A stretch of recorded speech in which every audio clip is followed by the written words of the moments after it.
guys, I just want to talk real quick today about a battle tournament that I went to actually last weekend. It was Saturday on December 28th. It was actually in Atlanta. It was my buddies over at Eastside Beyblades.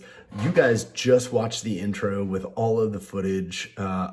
So if you didn't notice from the Mogus video, over the holidays, I got a new camera setup. I'm running a new GoPro, and I couldn't actually figure out how to get the GoPro working during the tournament. So there was a formatting thing I needed to do, and I didn't do it there. So I've got that all up and running now. So unfortunately, I don't have great footage. I don't have any of my battles. I have some of my teammates' battles, and some battles just sporadically, as you guys saw.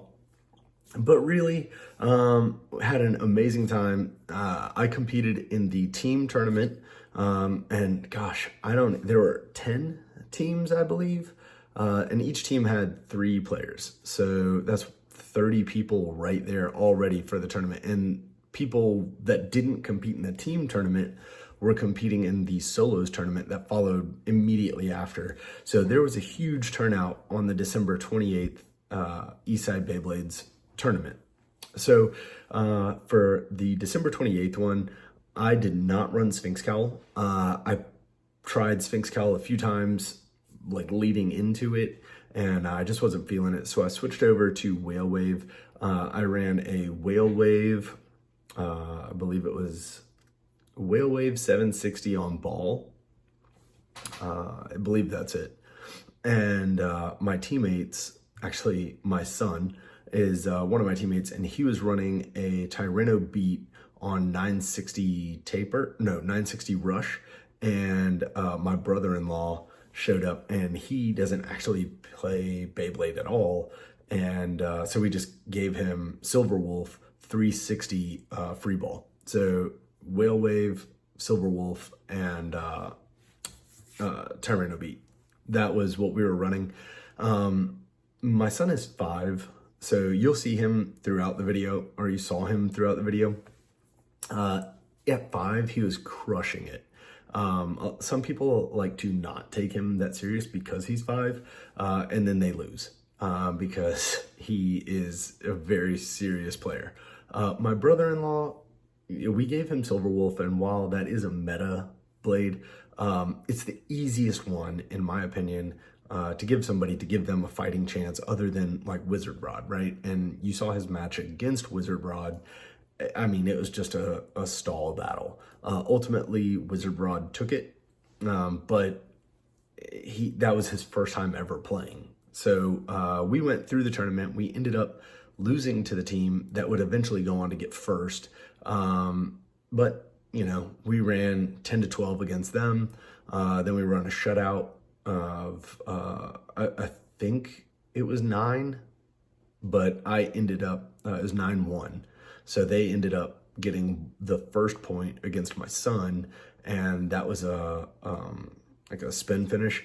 And then I ended up eliminating all 3 of their players. So we ended up with 9, even though the point cap was at 12.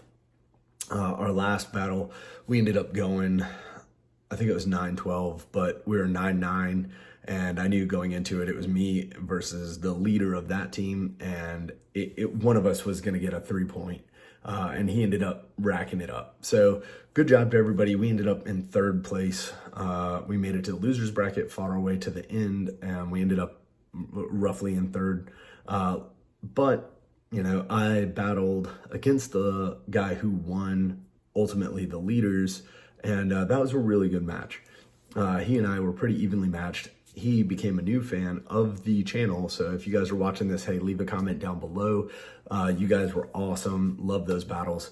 Eastside Beyblade is doing something that not a lot of people in the community are doing, and they are just trying to really elevate the game and move it to something that we can enjoy, right? Something that adults can enjoy that isn't maybe in an anime setting or something like that. Like, and I know it sounds weird that I feel comfortable at a brewery, but at a brewery, surrounded by other adults all playing a child's game, it was something that was comfortable, right? Even my brother-in-law, who doesn't play Beyblade, came in and he was like, I like this vibe. Like, I enjoy this. And he wants to keep coming out. So that was pretty cool. Yeah, they have their own video series that they're doing on their channel. So I'll link that one down below. Shout out to Maya. Dude is super cool. You guys should definitely check out his events if you're in the South. I know people travel all the way from North Carolina. You know, there's a guy who comes out to a few of our events. I say our, like I helped run it. He comes out to a few of the Eastside Beyblade events. Super cool guy.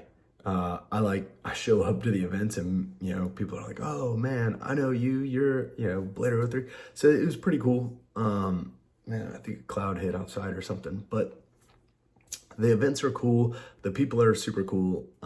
There are kids that show up. Obviously my son was there. One of the things that I really enjoy about it, and I've said this to several people, is that if you have a kid and you want to bring them to an Eastside Beyblade event, the people that attend these events are super, super, super welcoming and are very respectful around my son. They, you know, obviously some curse words fly, but, you know, they don't ever say it at him, right? They treat him with a lot of respect and dignity. They treat me with respect as a father. You know, and it's a very respectful place. And I will continue to go to Eastside Beyblade events. It's a much better environment to blade in for me and my family than some of the others, in my opinion. So, yeah, if you guys want to follow more of the Eastside Beyblades content, I've put a link to their channel in the description below. Check out their stuff. He's doing kind of what it's like to be an event organizer on his channel, which is kind of different than what I do, right? So in the future, coming from me, I would really like to spend 2025 and get more into the team battles aspect of it. So I am looking to partner with a few people. I've sent a few feelers out to put together maybe a separate team from my son, just to take it competitive, you know, maybe quarterly. But we'll see how that turns out. Hey, if you guys have been to Eastside Beyblades, if you have been to an event like the Eastside Beyblade event, please leave a comment down below. Let me know your thoughts on, you know, what would be a cool environment for you to blade in. You know, breweries are really awesome. Parks are not my jam. So, hey, if you guys have watched to the end of this video, I fully appreciate everything you do, and I hope you have an absolutely phenomenal day.